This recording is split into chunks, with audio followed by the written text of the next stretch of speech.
नमस्कार। आज फिर मैं आपके सामने उपस्थित हूँ। आज हम लोग दो विषयों पर चर्चा करेंगे। एक हाइपरटेंशन पर, उच्च रक्तचाप, और जो जीर्ण ज्वर होता है, पुनरावर्तक ज्वर, जब कभी समझ में नहीं आता है किस वजह से ज्वर हुआ है, उसके बारे में चर्चा करेंगे। आज जो प्रश्न मेरे समक्ष हैं, मैं उनका उत्तर देना पहले चाहूँगा। हमारे सभी चिकित्सक समय पर उपस्थित हो गए हैं, इसके लिए आपको सबको बहुत बहुत धन्यवाद प्रेषित करता हूँ। डॉक्टर KN गंगवार जी, इन्होंने डायबिटिक रेटिनोपैथी के ट्रीटमेंट के बारे में जानकारी चाहिए। ये बहुत आजकल कॉमन व्याधि हो गई है। जब अधिक मात्रा में ब्लड शुगर बढ़ा हुआ होता है, धीरे धीरे हमेशा बढ़ता रहता है, कंट्रोल नहीं होता है, तो अंततोगत्वा डायबिटिक रेटिनोपैथी हो जाती है। यह आँखों की बीमारी है। इसलिए इसमें सबसे पहले तो डायबिटीज़ कंट्रोल करना बहुत आवश्यक है। कई लोग दवा भी लेते हैं और परहेज नहीं करते हैं। जितना उनको व्यायाम चलना चाहिए वो नहीं चलते हैं। ऐसे लॉन्ग रन में ये रेटिनोपैथी रोगी में हो जाती है। ये रेटिना में जो ब्लड वेसल्स उपस्थित होते हैं, उनमें ये डैमेज हो जाता है। रेटिना में जो स्मॉल ब्लड वेसल्स होते हैं, उनका डैमेज होने लगता है ब्लड शुगर अधिक होने पर। और यदि कंट्रोल नहीं हुआ ब्लड शुगर, तो ये हाई रिस्क में ये रोगी हो जाता है। और कभी कभी पूरा विजन लॉस भी हो सकता है, ब्लाइंडनेस भी हो सकती है। प्रारंभिक लक्षणों में floaters, blurriness, dark area of vision and colour पहचानना, यानी कलर पहचानना कठिन हो जाता है कि ये ब्लू कलर है कि रेड कलर है। ये देखने में जब पेशेंट देखता है तो उसको पहचानना बड़ा कठिन होता है। और जैसा मैंने कहा, अंततोगत्वा ब्लाइंडनेस में ये कन्वर्ट हो सकता है यदि समय पर और अच्छी तरह डायबिटीज़ का कंट्रोल न किया गया हो। इसके ट्रीटमेंट के लिए शुद्ध शिलाजीत 500 मिलीग्राम दिन में 2 बार दुग्ध के साथ देवें। इसके अलावा सप्तामृत लौह 250 मिलीग्राम, प्रवाल पिष्टी 250 मिलीग्राम, स्वर्णसूत शेखर रस 60 मिलीग्राम, ये दिन में 2 बार च्यवनप्राश के साथ या ब्राह्मी अवलेय के साथ इसका सेवन कराएं। इसके अलावा इसमें जो क्रियाकल्प है, अक्षी के अंतर्गत क्रियाकाल करीब 7 प्रकार के होते हैं। उसमें अक्षीधारा का प्रयोग इसमें करना चाहिए। अक्षीधारा का प्रयोग और नेत्र तर्पण, त्रिफला घृत से या शतावरी घृत से नेत्र तर्पण करें। नेत्र तर्पण की विधि आपको सबको पता ही है। धारण काल 5 से 10 मिनट प्रतिदिन करें। और जो मैंने योग बताया है उसको लगातार दें। इसके अलावा शतावरी और मुलेठी बराबर मात्रा में चूर्ण बना करके 1-1 चम्मच ये भी सेवन कराएं। ऐसा निरंतर आप ट्रीटमेंट करते रहें 3 महीने तक, और साथ में डायबिटीज़ कंट्रोल हो। डायबिटीज़ और रेटिनोपैथी दोनों के लिए कुमार कल्याण रस 125 मिलीग्राम, शिलाजित्यादि लौह 250 मिलीग्राम और त्रिवंग भस्म 250 मिलीग्राम, ये दिन में 2 या 3 बार ब्राह्मी अवलेय के साथ या च्यवनप्राश के साथ रोगियों को खिलाएं। ये लगातार ट्रीटमेंट करने से निश्चित रूप से रोगी को आराम होगा। इसके अलावा नस्यकर्म इसमें उपयोगी रहेगा। इंद्रिय वर्धक तैल या मालकांगली तैल या अणु तैल 4-4 बूंद की मात्रा में सुबह शाम प्रक्षेपित करें, दोनों नासा में नस्यकर्म करें। इसमें शोधन नस्य देने की आवश्यकता नहीं है क्योंकि ये डिजेनरेशन जन्य व्याधि है। इसमें शोधन नस्य या अवपीड़न धमापन नहीं दिया जाता। शिरा तर्पण भी करें। पेशेंट यदि राजी है तो शिरोधारा, शिरोवस्ती या पिचु धारण या शिरोअभ्यंग पिचु धारण जरूर कराएं। पिचु धारण बहुत नॉर्मल है, वो आप करा सकते हैं। इसके अलावा पाद तल में अच्छे अभ्यंग करें तैल से। तैल त्रितैल हो सकता है, नारियल तेल हो सकता है, सरसों तेल हो सकता है, या चंदन बलाक्षारी तैल, नारायण तैल, कोई भी तैल है, अच्छी तरह पाद में और शिरो अभ्यंग लगातार रोगी में, ऐसे रोगी में करना चाहिए।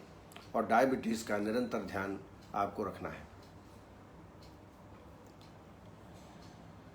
डॉक्टर रूपाली देशमुख, इन्होंने पूछा है क्रॉनिक डिसीज में विरेचन कितनी बार कराना है। विरेचन कल्प तो एक ही बार दिया जाता है। आभ्यंतर स्नेहपान आपने किया, 5 से 6 दिन तक सम्यक स्नेह के लक्षण प्राप्त किए, 3 दिन स्वेदन किया और उसके बाद आप विरेचन कल्प देते हैं। ये एक बार हुआ। लेकिन कुष्ठ जैसे रोग जहाँ बहुदोषा संशुद्ध कोष्ठी बहुदोष हो, वहाँ पर पुनः पुनः पंचकर्म कराया जाता है। उसके लिए बताया गया है 15-15 दिन में वमन करा सकते हैं, 1-1 माह में विरेचन करा सकते हैं, 6-6 माह में आप शिराभेद करा सकते हैं और नस्य कर्म 3 दिन के अंतर से करा सकते हैं।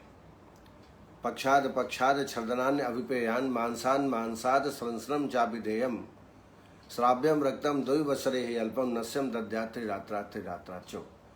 तो ऐसी जो क्रॉनिक व्याधियां हैं, बहुदोष की अवस्था है, तो उसमें बार बार विरेचन की आवश्यकता हो तो 1-1 माह के अंतर से विरेचन आप करा सकते हैं। जैसा मैंने बताया, वमन कराना हो तो 15-15 दिन के अंतर से, शिराभेद कराना हो तो 6-6 माह के अंतर से, और नस्य कराना हो अवपीड़न नस्य, धमापन नस्य, तो प्रत्येक तीसरे दिन देना चाहिए, 3-3 दिन के अंतर से।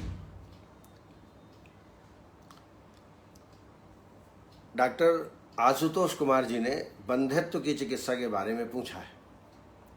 सीमेन नॉर्मल है,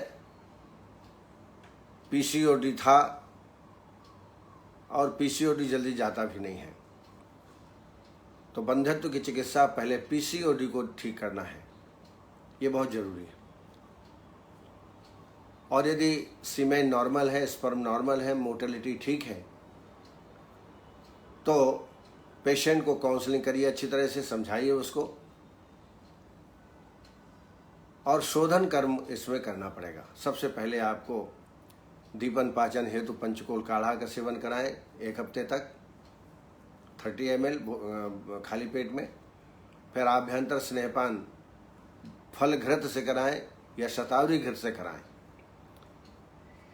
फिर वमन कराएं सम्यक स्नेह लक्षण प्राप्त होने तक, यानी 5 से 6 दिन आभ्यंतर स्नेहपान, 6वें दिन बाह्य अभ्यंग और बाह्य स्वेदन, और फिर वमन करा दें। वमन कराने के पश्चात, वमन के लिए मैंने कई बार आपको बताया है वामक द्रव्य। वमन कराने के बाद विरेचन कराएं, और विरेचन कराने के बाद इसमें लेखन वस्ती देना चाहिए। लेखन वस्ती के द्रव्य भी मैंने कई बार बताए आपको। त्रिफला, नागर मोथा, सुंठी, विडंग और गिलोय प्रत्येक 30-30 ग्राम लेकर यौकुट कर लें, काढ़ा बनाएं 300 ml, और इसमें गोमूत्र या गोमूत्र क्षार इसमें 50 ml मूर्छित तिल तेल या त्रिफला घृत या फल घृत और 10 ग्राम यवक क्षार डालकर वस्ती लगाएं। कम से कम 16 वस्ती का सेवन कराएं। ये वस्ती लगाने के बाद फिर आपको गर्भधारण हो इसकी व्यवस्था आपको करना है। तो इसमें आपको उत्तर वस्ती पेशेंट में लगाना है। उत्तर वस्ती बहुत सिंपल विधि है, कोई एक बार यदि आप कर लेंगे किसी जानकार व्यक्ति के सामने तो आप बड़े आराम से कर सकते हैं। उत्तर वस्ती फलघृत तेल से, दशमूल तेल से, चंदन बलाक्षादी तेल से आप कर सकते हैं, लेकिन श्रेष्ठतम है फलघृत या दशमूल तेल। निरोह के लिए मैं बार बार बताता हूँ, कुटज और गंभारी फल इनका विधिवत काढ़ा बना करके 40 to 60 ml up to 100 ml भी आप निरोह बस्ती दे सकते हैं। तो इस तरीके से उत्तर बस्ती कराइए। और साथ साथ में एक योग में बताना चाहूँगा जो गर्भ स्थापन के लिए बड़ा महत्वपूर्ण है। पीपल के पत्ते कोमल 5 ले लें, वटशृंग, बरगद के वटशृंग करीब 7 ले लें, और जो लटें जो लटकी रहती हैं, जड़ें कोमल, आगे आगे का जो व्हाइट पोर्शन है, ऐसे 7 थोड़ा थोड़ा 2 अंगुल के तोड़ लें। और गिलोय लगभग 10 ग्राम। गिलोय का हमेशा जो प्रयोज्यांग होता है वो तना होता है, स्टेम, करीब 6 इंच की लंबी तना ले लें और इन सबको बारीक पीस लें पानी के साथ, एकदम बारीक पीस लें। बारीक पीसने के बाद इसको गर्म पानी में, कुनकुने पानी में थोड़ा घोल लें और फिर इसको सूर्योदय के पहले प्रतिदिन ऋतुकाल की अवस्था में पीना है। चौथे दिन के बाद, चौथे दिन से 16वें दिन तक। पहले आप पेशेंट को सुंघाइए इस काढ़े को, पहले दक्षिण नासा से 3 बार, फिर वाम नासा से 3 बार, और फिर इस काढ़े को लगातार आप पिलाएं ऋतुकाल की अवस्था में। ऋतुकाल चौथे दिन से 16वें दिन तक।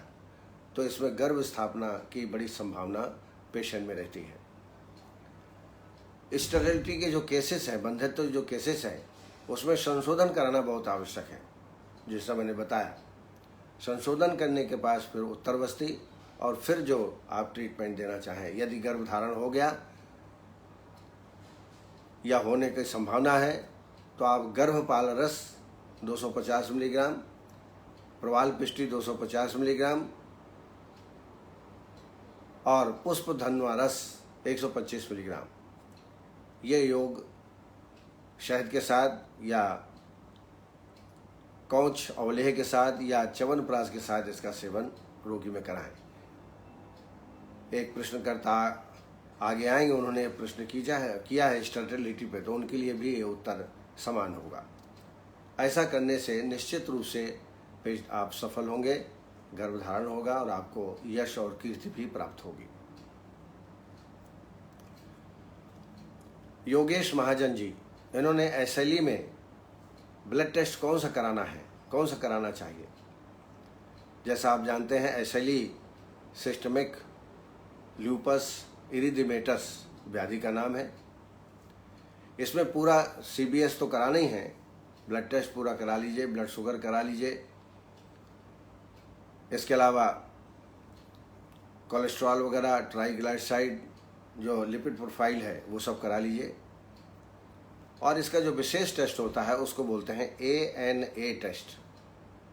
ANA टेस्ट, ANA का मतलब होता है anti nuclear antibody test, anti nuclear antibody test. ये टेस्ट कराने से ये कंफर्म हो जाता है कि पेशेंट को एसएलई ही है।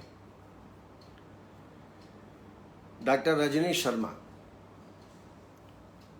इन्होंने एरंडकल्प दोबारा कब कराना चाहिए ये पूछा है। मान लीजिए आपने 20 दिन का कल्प कराया और पेशेंट को अच्छा आराम हो रहा है, तो 7 दिन का गैप करके पुनः आप करा सकते हैं। आप 5 ml से चालू करिए, 5, 10, 15 ऐसा बढ़ाते जाइए, तो 10वें दिन 50 ml की मात्रा आ जाएगी और फिर उससे आप कम करके फिर आप 20वें दिन मात्रा ये ला सकते हैं। अगर पेशेंट को 10वें दिन 3-4 बार या 5 बार मोशन नहीं होता है तो इसको आगे भी बढ़ा सकते हैं। 50 ml, 50 ml, 55 ml, 60 ml, 65, 100 ml तक आप बढ़ा सकते हैं और फिर उसको धीरे धीरे वैसे घटा सकते हैं। लेकिन जब कभी दोबारा देना हो तो कम से कम 7 दिन का गैप दे करके पुनः आप इसका प्रयोग कर सकते हैं। सत्येंद्र पाल सिंह, 30 साल की उम्र है पेशेंट की, फीमेल पेशेंट है। इनफर्टिलिटी के बारे में पूछा है। अभी मैंने बहुत डिटेल से इनफर्टिलिटी के बारे में बताया है, उसका आप अनुपालन करें, निश्चित रूप से आप सक्सेस होंगे। अरुण शर्मा जी ने हाइपर पिगमेंटेशन के बारे में जानना चाहा है। हाइपर जैसे नाम से स्पष्ट है, पिगमेंटेशन का ज़्यादा हो जाना। जैसा कि आप जानते हो, स्किन में जो कलर पैदा होते हैं वो मेलेनिन नाम का तत्व होता है, जिसकी वजह से कलरेशन स्किन में होता है। डार्क पैचेस इन स्किन, त्वचा में डार्क पैचेस हो जाते हैं। इट में ड्यू टू टैटो बहुत जो लोग कराते हैं उसकी वजह से भी हो सकता है। सन टैन उससे भी हो सकता है। इसके अलावा जो टैनिंग लोशंस होते हैं उनकी वजह से भी हो सकता है, और मेडिसिन के साइड इफ़ेक्ट की वजह से भी हो सकता है। जैसे मैंने बताया कि मेलेनिन पिगमेंटेशन के लिए जवाबदार है। जब किसी कारण से मेलेनिन की अधिक मात्रा उत्पन्न होने लगती है तब ये हाइपर पिगमेंटेशन की कंडीशन आती है, और मेलेनिन ही कलर प्रदान करता है। अधिक मात्रा पैदा होने से हाइपर पिगमेंटेशन की अवस्था आती है। निश्चित रूप से यह एक प्रकार की स्किन डिसीज ही है। तो इसमें पंचतत्व घृत से आभ्यंतर स्नेहपान करा दें, विरेचन करा दें, विरेचन के बाद संसर्जन क्रम कराएं। यह कराना बहुत जरूरी है। उसके पश्चात एक काढ़ा मैं आपको बताऊंगा, वो आप लें। दारू हल्दी 50 ग्राम, सप्तपर्ण 50 ग्राम, गिलोय 50 ग्राम और चिरायता 50 ग्राम, निम्ब छाल 50 ग्राम, ये सब औषधियाँ योग कुट करके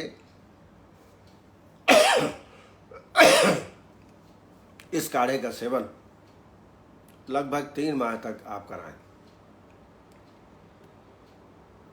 इसके अलावा पंचनिम्ब बटी, आरोग्यवर्धनी, कैशोर गुग्गुलू 2-2 गोली दिन में 2 बार इनका सेवन करा सकते हैं। आसो अरिष्ट में महामंजिष्ठाधिक्वात 4 चम्मच पानी भोजन के बाद। चरक में एक पिगमेंटो टैबलेट आती है, 2-2 गोली दिन में 2 बार, इसका भी प्रयोग आप रोगी में करा सकते हैं।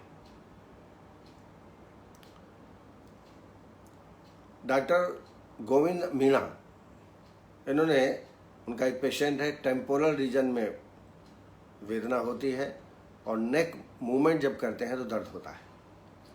तो आप सर्वाइकल एक एक्सरे करा लें, देख लें इसमें कंप्रेशन तो नहीं है सर्वाइकल रीजन का। अगर कंप्रेशन है तो इसमें ग्रीवावस्थी और पत्रपिंड श्वेत करा के फिर ट्रीटमेंट देना पड़ेगा। टेम्पोरल रीजन में है तो ये कई बार ट्राइजेमिनल न्यूरल्जिया एक बीमारी होती है जिसमें ट्राइजेमिनल नर्व्स इन्वॉल्व होती है, और उसमें टेम्पोरल रीजन, अक्षि प्रदेश और मैंडिबुलर रीजन, इनमें भयंकर वेदना होती है। ऐसी अवस्था में मैं एक अनुभूत योग बताऊंगा आपको। योगेंद्र रस 60 मिलीग्राम, वात कुलांतक 125 मिलीग्राम, एकांग वीर रस 250 मिलीग्राम दिन में 3 बार शहद के साथ ये पुड़ियाँ देवें, इससे बड़ा आराम मिलता है। इसके अलावा पथ्यादिक्वात 10 ml और महारासनादिक्वात 10 ml 20 ml पानी भोजन के बाद दोनों टाइम देवें।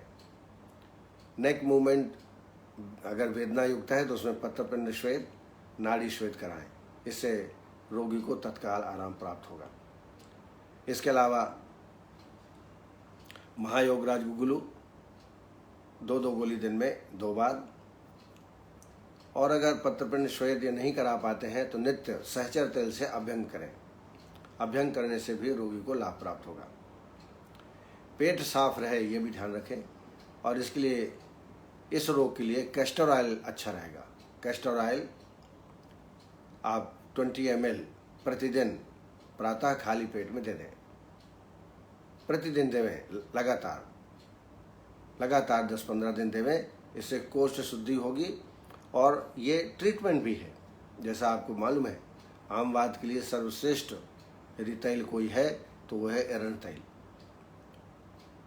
तो निश्चित है प्रारंभिक अवस्था में जो भी व्याधियां होती हैं उसमें आम का अनुबंध होता ही है। इसलिए मैं हमेशा कहता हूं कि प्रत्येक व्याधि में पंचकोल चूर्ण या पंचकोल काढ़े का सेवन, त्रिकटु चूर्ण का या सुंठी चूर्ण का या दादिमाष्टक चूर्ण का 5 से 7 दिन तक सेवन जरूर कराना चाहिए। उससे निरामावस्था प्राप्त होती है। और वैसे भी वातव व्याधि के लिए कहा गया है, निरामावस्था प्राप्त होने के पश्चात ही स्नेह कराना चाहिए। केवलम नृपस्तंभम माधव स्नेह ही उपाचरेत। तो ये ध्यान करके आप ट्रीटमेंट दें, पेशेंट को निश्चित रूप से लाभ प्राप्त होगा। इनका गोविंद मीणा जी का एक और प्रश्न है, स्नेहपान कितने प्रमाण तक करना चाहिए? कितने प्रमाण तक करना चाहिए? ये मात्रा हम निश्चित नहीं कर सकते हैं, ये रोगी के कोष्ठ बल के आधार पर होती है। मैं एडवाइस करूंगा कि सबसे पहले रोगी का कोष्ठ परीक्षण कर लें कि मृदु कोष्ठी है कि मध्य कोष्ठी है कि हीन कुरु कोष्ठी है। इसके लिए रात्रि में त्रिफला चूर्ण करीब 10 ग्राम दे दीजिए। यदि मोशन 2 बार 3 बार होता है तो समझ लीजिए मृदु कोष्ठी है, एक ही बार होता है तो मध्य कोष्ठी है, और मोशन नहीं होता है तो क्रूर कोष्ठी है। ऐसा परीक्षण कर लीजिए। वैसे शास्त्र ने तो बहुत सारी विधियां बताई हैं। गुणम इक्षुरसम वस्तु क्षीरम उलिडितम दधि पायसम कृष्णा सर्पे काश्मर त्रिफलारसम द्राक्षारसम पीलूरसम जलम उष्णम मथाम्बुआ मध्यम व तरणोपयुक्ता मृदु कोष्ठे विरेचते विरेचयन्ति नयतानि कुरु कोष्ठम कदाचन। लेकिन मैंने सिंपल विधि आपको बताई, त्रिफला दे दीजिए या एरंड भरिष्ठ हरित की दे दीजिए। अब यदि मृदु कोष्ठी व्यक्ति है तो उसको आभ्यंतर स्नेहपान आप 30 ml से चालू करें। पहले दिन 30 ml, फिर 60 ml, ऐसा बढ़ाते जाएं। और प्रतिदिन पेशेंट के लक्षण नोट करें। अगर आपने 90 ml दिया और पेशेंट को 2-3 बार मोशन हो गया तो समझ लीजिए सम्यक स्नेह के लक्षण मिल गए। सम्यक स्नेह के लक्षणों में बहुत सारी चीज़ें हैं, लेकिन 2-3 चीज़ें याद रखिए। पहला है सस्नेह मल प्रवृत्ति, मल में चिकनाहट आना, और मल का शिथिल प्रवृत्ति, शिथिल माने पतले मल 2-3 बार हो जाना। अगर ये लक्षण मिल जाते हैं तो सम्यक स्नेह के लक्षण मिल गए। और ये 5 दिन में भी हो सकता है, 6 दिन में भी हो सकता है, 7 दिन में भी हो सकता है। अधिकतम मात्रा लगभग 200 ml तक जाती है। और अगर मध्य कोष्ठी है तो आप 50 ml से चालू करिए आभ्यंतर स्नेहपान, तो आप 5 दिन में निश्चित रूप से सम्यक स्नेह के लक्षण मिल जाते हैं। और क्रूर कोष्ठी है तो आप 80 ml से चालू करें, 80 ml से। तब देखेंगे आपको कि 5 दिन के अंदर सम्यक स्नेह के लक्षण मिल जाते हैं। जहाँ तक मैक्सिमम मात्रा है ये पेशेंट के ऊपर डिपेंड करता है। कई बार 7 दिन में सम्यक स्नेह के लक्षण नहीं मिलते तो 3 दिन गैप करके पुनः बढ़ी हुई मात्रा में आभ्यंतर स्नेहपान किया जाता है। लेकिन ऐसा बहुत कम होता है। पेशेंट को 5 से 7 दिन के अंदर सम्यक स्नेह के लक्षण मिल जाते हैं। तो इस तरीके से आभ्यंतर स्नेहपान करेंगे तो निश्चित रूप से सम्यक स्नेह के लक्षण भी प्राप्त होंगे। अब ये मैंने देखा कि सब 30 या 25 ml से चालू करते हैं और नियमित रूप से बढ़ाते जाते हैं। आज 25 दिया तो 50 और 75 ऐसा बढ़ाते जाते हैं। बढ़ाना तो है, लेकिन पेशेंट के लक्षणों को देखकर। कभी कभी आप दूसरे दिन दिया 60 ml और रोगी को 2 बार मोशन हो गया पतला, तो आप दूसरे दिन 60 ml ही दीजिए। तो ये आपके ऊपर डिपेंड है। वैसे तो सम्यक स्नेह के लक्षण वातानुलोम्यम दीप्तो अग्निर्वचः स्निग्ध संहतम मार्दम स्निग्धता चांगे स्निग्ध नाम उपजायते, ये सम्यक स्नेह के लक्षण है। मैं इसलिए इसको गंभीरतापूर्वक बता रहा हूँ क्योंकि जब तक आपके सम्यक स्नेह के लक्षण आभ्यंतर स्नेहपान और स्वेदन नहीं हुआ ठीक से तो समझ लीजिए आपका पंचकर्म सक्सेस नहीं होगा, बवन भी ठीक नहीं होगा, विरेचन भी ठीक नहीं होगा। इसलिए आभ्यंतर स्नेहपान बहुत ही ध्यानपूर्वक करना चाहिए। हमारे अन्य चिकित्सक जो जुड़े हुए हैं, आयुष दर्पण के डॉक्टर जोशी जी, नवीन जोशी जी, जो बहुत सारे कार्यक्रम एक दिन में करते रहते हैं। आज देखिए पीसीओडी का इंटरनेशनल सेमिनार वो करा रहे हैं, साथ साथ में अन्य कार्यक्रम भी हम चलते रहते हैं। कैसे मैनेज करते हैं, मुझे तो कभी कभी यही आश्चर्य होता है। डॉक्टर संतोष शर्मा जी, डॉक्टर रेखा वर्मा जी, हमारे प्रिय बड़े भाई हमारे महेंद्र चतुर्वेदी जी, सुनील रतुरी जी, भारत ठोक जी, उषा तभानी जी, Prakash Singh ji, द्रारुण Kumar ji, Agarwal Anjana ji, Manoranjan Sahu, doctor Rakesh Kumar, doctor Ugrasen, doctor Vandana Pathak ji, Sheetal Gunjanwar, doctor Yogesh Mahajan, doctor Sanjay, doctor Vikas Chaudhary, doctor Sanjeev Kumar, doctor Vinay Mittal, doctor Shilpa Palaskar, doctor Yogita Chaudhary, doctor Prashant Sasane, doctor Anand Jha, doctor Jyotibala Damor, doctor Saloni Gupta, doctor Aarvi Vaidya, Aarvi Prajapati ji, doctor Vineshwari Srivastava, doctor Pradesh Manya ji, doctor Arun Sharma, doctor Balwinder Singh, doctor Krishna Sagar, Bharti Jyoti, are Singh Chahal जी, नीलम शुक्ला जी, ये चिकित्सक हमारे साथ जुड़े रहते हैं। आप सबको बहुत ही हार्दिक धन्यवाद।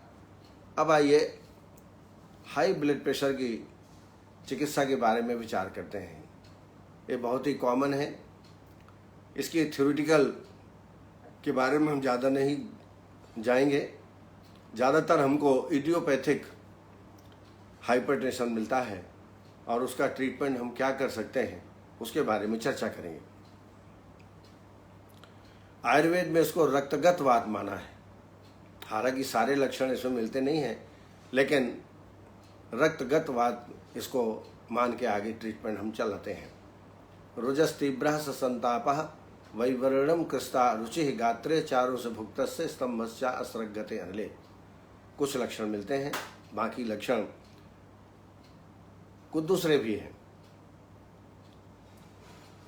जब आर्टरी वाल के विरुद्ध ब्लड का फोर्स बढ़ जाता है किसी कारण से, चाहे नैरोइंग ऑफ आर्टरी हो जाए, किसी कारण से अवरोध हो गया, कोलेस्ट्रॉल जमा हो गया, तो फोर्स जब ज़्यादा बढ़ जाता है तो हाई ब्लड प्रेशर की उत्पत्ति होती है। नॉर्मल 140/90 होता है और इससे अधिक हो जाए तो निश्चित रूप से ये ब्लड प्रेशर हाइपर टेंशन के रूप में आता है, हाई ब्लड प्रेशर के रूप में आता है यदि 140 से 190 से बढ़ जाए।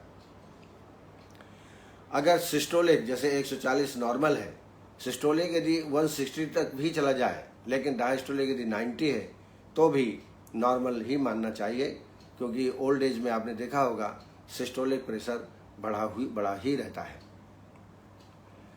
180 to 120, 180/120 अगर ब्लड प्रेशर है तो इसको सीवियर टाइप में हम मान सकते हैं, कह सकते हैं सीवियर ब्लड प्रेशर है।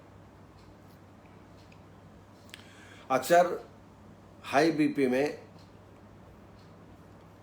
सिम्टम्स नहीं पैदा होते, पता ही नहीं चलता और इसलिए इलाज करने में लापरवाही हो जाती है। कई लोग बहुत स्मोक करते हैं, अल्कोहल का सेवन ज़्यादा करते हैं और इस कारण से रोगी में कार्डियक फेलर या स्ट्रोक की कंडीशन भी हो सकती है। इसके अलावा जो व्यक्ति ज़्यादा साल्ट खाता हो, नमक ज़्यादा खाते हो, कोलेस्ट्रॉल बढ़ाने वाले तत्व, कार्बोहाइड्रेट, फैट, फास्ट फूड आदि का सेवन निरंतर करते रहते हो, क्रॉनिक किडनी डिसीज हो, तो निश्चित रूप से ऐसे व्यक्ति में डायबिटीज़ हो सकती है और ऐसे व्यक्तियों में डायबिटीज़ हो जाए तो एक गंभीर अवस्था भी पैदा हो सकती है। जैसा मैंने पहले बताया, narrowing of arteries increase the pressure. किसी कारण से आर्टरी नैरो हो जाए तो ब्लड प्रेशर अधिक मात्रा में हो सकता है। अब ये अनियमित हार्ट बीट हो सकती है। लक्षणों में श्वास कष्ट हो सकता है, थोड़ी देर में ही थकावट आ जाती है, थोड़ी देर चलने पर सांस की वृद्धि हो जाती है, हार्ट बीट बढ़ जाती है, कई बार यूरिन में ब्लड भी आने लगता है। ये इसके प्रमुख लक्षण हैं। चिकित्सा के लिए सर्वप्रथम इसमें विरेचन कराना बहुत जरूरी है। 3 दिन आप लौड़ भास्कर दाढ़ी मास्टर चूर्ण 3 दिन 5 ग्राम खाली पेट में 3 दिन सेवन कराएं। उसके बाद पंचतिक्त घृत से आभ्यंतर स्नेहपान करें, जैसा मैंने अभी बीट बताई आपको, और उसके बाद विरेचन करा दें। विरेचन के लिए अमलतास 30 ग्राम, निशोथ 30 ग्राम और मुनक्का 30 ग्राम, तीनों को यौकुट करके 100 ml काढ़ा बना लें और इसमें कैस्टर ऑयल 30 ml मिला करके विरेचन करा दें। विरेचन से आप देखेंगे तत्काल ब्लड प्रेशर नॉर्मल की स्थिति में आ जाता है। इसके बाद विधिवत संसर्जन कर्म कराएं। विरेचन कर्म करने के पश्चात पेशेंट को काउंसलिंग करें, अच्छे ढंग से समझाएं उसको, और शिरोधारा या शिरोपचुधारण या शिरोवस्ती का प्रयोग जरूर कराएं। शिरोधारा पेशेंट को आनंददायक होती है, बड़े आराम से करता है, लेकिन इससे श्रेष्ठ पिचुधारण है, और इससे और आगे श्रेष्ठ वस्ती, शिरोवस्ती का प्रयोग आप करा सकते हैं। तैलों में चंदन बलालाक्षारी तैल या अश्वगंधा बला तैल का प्रयोग आप कर सकते हैं। एक बार में कम से कम 1.5 लीटर तैल होना चाहिए, तब अच्छी तरह शिरोधारा हो सकता है। एक मेरा अनुभूति योग है जो मैं हमेशा पेशेंट को देता हूँ, हाइपरटेंशन वाले पेशेंट को। उसमें शंख पुष्पी 100 ग्राम, गोक्षुर 50 ग्राम और सर्पगंधा चूर्ण 25 ग्राम। शंख पुष्पी 100 ग्राम, गोक्षुर 50 ग्राम, सर्पगंधा चूर्ण 25 ग्राम। ये 2.5 ग्राम की मात्रा दिन में 3 बार तक इसका प्रयोग किया जा सकता है। इससे ब्लड प्रेशर एकदम कंट्रोल होता है। इसके अलावा अर्जुन छाल, हरितकी, रासना, पिपली, पुष्कर मूल, सर्पगंधा, गोक्षुर और शंख पुष्पी, इनको बराबर मात्रा लेके बारीक चूर्ण तैयार करें। ये भी चूर्ण 1-1 चम्मच सुबह शाम लेने से ब्लड प्रेशर बिल्कुल नॉर्मल आ जाता है। फिर से मैं रिपीट करता हूँ, अर्जुन छाल, हरितकी, वासा, पिपली, पुष्कर मूल, सर्पगंधा, गोक्षुर और शंख पुष्पी बराबर मात्रा लेकर के कपड़ चूर्ण तैयार कर लें। आधा से 1 चम्मच दिन में 3 बार सेवन कराएं। इसके अलावा सर्पगंधा बटी और प्रभाकर बटी, ये भी बड़ा उपयोगी है। कई बार पेशेंट चूर्ण नहीं लेते हैं तो सर्पगंधा बटी, प्रभाकर बटी, इनका प्रयोग आप पेशेंट में कर सकते हैं।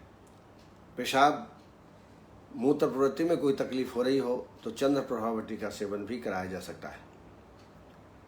डायूरेटिक हमेशा देना चाहिए, तो गोक्षुर चूर्ण और पुनर्नवा दोनों का चूर्ण बना लीजिए। ये 1-1 चम्मच दिन में 3 बार दीजिए। इससे मूत्र प्रवृत्ति अच्छी मात्रा में होती है। इसके अलावा प्रोआल पिष्टी 250 मिलीग्राम, तृणकांत पिष्टी 250 मिलीग्राम और मुक्ता पिष्टी 60 मिलीग्राम, ये दिन में 3 मात्राएं सुबह, दोपहर और शाम को देना चाहिए।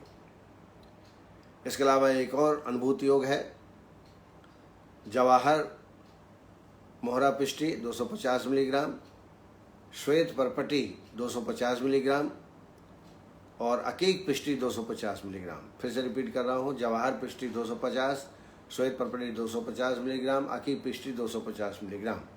ये दिन में 2-3 मात्राएं शहद के साथ सेवन कराएं। एक और योग है, सूत शेखर रस 125 मिलीग्राम, कामदुधा रस 125 मिलीग्राम और तृणकांत पिष्टी 250 मिलीग्राम। सूत शेखर 125, कामदुधा 125 और तृणकांत पिष्टी 250 मिलीग्राम। इसको शहद के साथ दिन में 2-3 बार सेवन कराएं। और साथ में निदान परिवर्जन, जैसे मैंने बताया, साल्ट अधिक लेते हैं तो ब्लड प्रेशर बढ़ता है। नमक कम कर दें खाने में, फैट, अल्कोहल, स्मोकिंग, विरुद्ध आहार विहार का सेवन, फास्ट फूड आदि बिल्कुल बंद कर दें। साथ में प्राणायाम, ध्यान शीतली प्राणायाम, अनुलोम विलोम प्राणायाम, इसका सेवन करें। इससे रोगी को बड़ा आराम प्राप्त होता है ध्यान लगाने से, और शवासन से और अच्छा आराम प्राप्त होता है। अब आइए जीर्ण ज्वर के बारे में चर्चा कर लेते हैं। जीर्ण ज्वर को धातुगत ज्वर या पुनरावर्तक ज्वर भी कहा जाता है। 21 दिन तक लगातार ज्वर रहे और प्लीहा वृद्धि हो जाए, ऐसी अवस्था को जीर्ण ज्वर कहा जाता है। कभी धीमा बुखार आता है, कभी तेज बुखार आता है, भूख कम लगती है, कमजोरी अधिक लगती है, मंदक ज्वर बना रहता है, अरुचि होती है, टेम्परेचर कभी कभी नॉर्मल होता है, लेकिन पेशेंट को लगता है कि मुझे बुखार है। जनरली लोग कह देते हैं हड्डी का बुखार है, धातुगत बुखार है, पुनरावर्तक बुखार है। डायग्नोज भी नहीं हो पाता कई बार, लेकिन मैंने प्रत्यक्ष देखा है कि ऐसे पेशेंट हमारे आयुर्वेद ट्रीटमेंट से बहुत अच्छी तरह से आराम प्राप्त होता है। पुनरावर्तक ज्वर, ज्वर ठीक होने के बाद फिर पुनः अहित आहार विहार का सेवन करने से पुनरावर्तक ज्वर हो जाता है। जैसे कि टाइफाइड में देखा होगा आपने, टाइफाइड ठीक हो गया, लेकिन अहित विहार का सेवन किया तो टाइफाइड फिर से हो जाता है। ये इसको हम पुनरावर्तक ज्वर कहते हैं। असंजात बलो यस्तु ज्वर मुक्तो निसेविते वर्जम एतत् नरस्यस्य, इन जो वर्ज्य विषय हैं उनका सेवन करने से बार बार बुखार आना प्रारंभ हो जाता है। इसके लिए बहुत ही श्रेष्ठ औषधि पुनरावर्तक ज्वर के लिए कहा है। चिकित्सा स्थान 3 में आप देखेंगे अंत में तो पुनरावर्तक ज्वर का वर्णन है। वहाँ पर किरात तिक्तम तिक्ता मुस्ता परपटको अमृता घ्रांत पीतानि चाभ्यासात पुनरावर्तकम ज्वरा। ये बहुत ही श्रेष्ठ है। मैंने कई पेशेंट को दिया है, जब समझ में ना आए कि क्या कैसा बुखार है, क्यों आ रहा है, टेम्परेचर भी नहीं है, फिर भी पेशेंट बोलता है बुखार है, भूख कम लग रही है, ऐसी अवस्था में चिरायता, कुटकी, मुस्तक, परपट और गिलोय, चिरायता, कुटकी, मुस्तक, परपट और गिलोय, इनकी बराबर मात्रा में यवकुट करके काढ़ा दे दें और खाली पेट में इसका सेवन करें। 4 चम्मच दवाई, 4 कप पानी, 1 कप बचे तब तक पका लीजिए। ऐसा 1 कप सुबह शाम खाली पेट में इसका सेवन कराएं। इसके लिए मुस्तादी यापन का भी प्रयोग करा जाते हैं। मृदुभी शोधने शुद्धि यापनो वस्तु हिता हिता से लगो यूसा जांगल आमिष जारसाहा। यापन वस्ती का भी प्रयोग जीर्ण ज्वर में या पुनरावर्तक ज्वर में करना अपेक्षित है। इसमें पेशेंट को वैसे देखा जाए ज्वर में अभ्यंग वर्जित है, लेकिन जीर्ण ज्वर में चंदनादि तैल या शतदौत से अभ्यंग कराना चाहिए। इससे पेशेंट को बड़ा आराम मिलता है। जीर्ण ज्वर में रोगी में दौर्बलता आ जाती है, कमजोरी आ जाती है, तो वहाँ बल्य दौर्बल्याद देह धातु नाम जोरो जीर्णानुवर्ते बल्या संभ्रम नहीं तस्मान आहारम तुम उपाचरित। बल्य औषधि, ब्रह्मण औषधि का सेवन जीर्ण ज्वर में कराना चाहिए। इसके लिए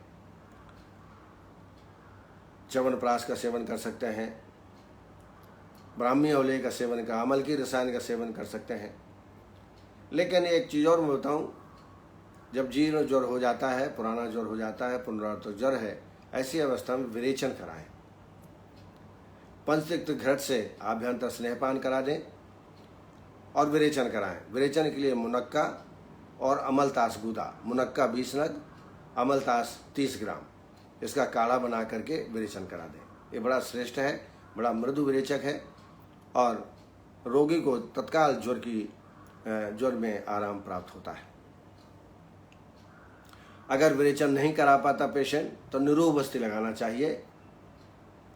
कुछ औषधियाँ हैं, उनको दुग्ध से सिद्ध करना चाहिए। 7 दिन के अंदर ये ज्वर जो है मुक्त हो जाता है। इसमें पटोल पत्र, निम्ब छाल, खश, अमलतास, सुगंधवाला, कुटकी, गोक्षुर, मदन फल, सरीवन और बलामूल। फिर से रिपीट करता हूँ, पटोल, निम्ब छाल, खश, अमलतास, सुगंधवाला, कुटकी, गोक्षुर, मदन फल, सरीवन और बलामूल प्रत्येक 20-20 ग्राम ले लीजिए। 400 ml काढ़ा बना लीजिए। इस 400 ml में दूध 200 ml डाल दीजिए और दुग्ध शेष रहने तक धीमी आंच में पकाइए। जब दुग्ध 200 ml शेष रह जाए तो छान लीजिए। छानने के बाद इसमें करीब 30 ग्राम मधु, पंचतिक्त घृत 30 ग्राम, और सेंधो लगभग 2.5 ग्राम। ये आप वस्ती देवें।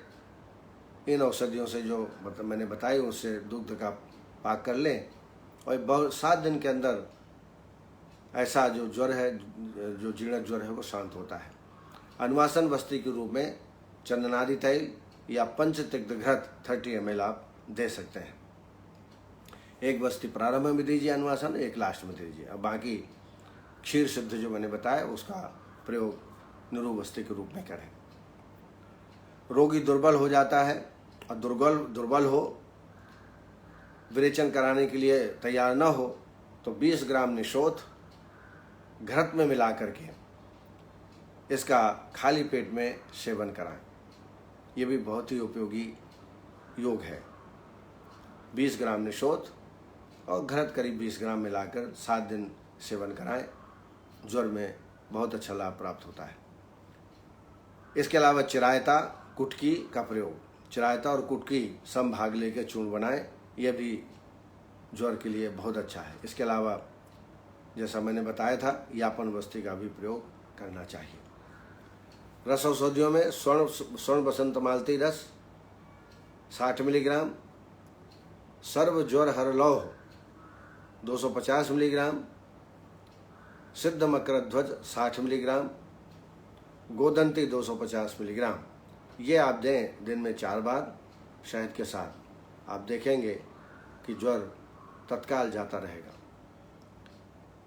इसके अलावा दूसरा एक योग है विषम ज्वरांतक लौह 250 मिलीग्राम, स्वर्ण बसंत मालती रस 60 मिलीग्राम, गिलोय सत्य 250 मिलीग्राम। ये दिन में 2 या 3 मात्राएं शहद के साथ दें। इंद्रजौ और गिलोय, इसका भी काढ़ा आप दे सकते हैं। चिरायता, सोंठ, वचा, आंवला, गिलोय, इनका चूर्ण भी बहुत उपयोगी है। चिरायता, सोंठ, वच, आंवला और गिलोय, इसका चूर्ण या काढ़े बना करके आप सेवन करा सकते हैं। नीम छाल का क्वाथ 30 ml और इसमें धनिया और सोंठ मिला दें। नीम छाल मान लो 30 ग्राम, तो 10 ग्राम धनिया, 10 ग्राम सोंठ मिला करके और ये काढ़ा दिन भर पिलाते रहें। इससे ज्वर निश्चित रूप से रोगी में आराम प्राप्त होगा। इसके अलावा संजीवनी बटी 2 गोली सुबह शाम को, अमृतारिष्ट और द्राक्षासो, अमृतारिष्ट 2 चम्मच, द्राक्षासो 2 चम्मच, 4 चम्मच पानी भोजन के बाद आप सेवन कराएं। तो ये मैंने बहुत सारे ट्रीटमेंट बताए। एक साथ सारे योगों का प्रयोग नहीं करना है। एक योग आप 15 दिन से 20 दिन प्रयोग करिए। अगर रोगी को आराम हो गया तो कोई बात नहीं है, नहीं तो दूसरा योग आप इसका प्रयोग करें। कई बार जो है सब पेशेंट की प्रकृति अलग अलग होती है, तो हर व्यक्ति को एक ही क्वाथ सबको लाभ करेगा ऐसा कोई ज़रूरी नहीं है। तो पेशेंट को अच्छी तरह परीक्षण करके और पहले अपने को श्रद्धावान होना चाहिए, अपने को कॉन्फिडेंस होना चाहिए, तब पेशेंट कॉन्फिडेंट में आता है।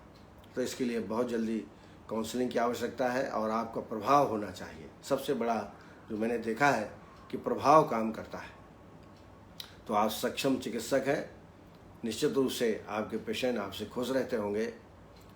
अब मैं अपनी वाणी को यहीं विराम देता हूँ। कल फिर आपके सामने उपस्थित होकर एक नए रोग के बारे में चर्चा करेंगे। तब तक के लिए बहुत बहुत धन्यवाद। सबको नमस्कार, आभार, जय आयुर्वेद।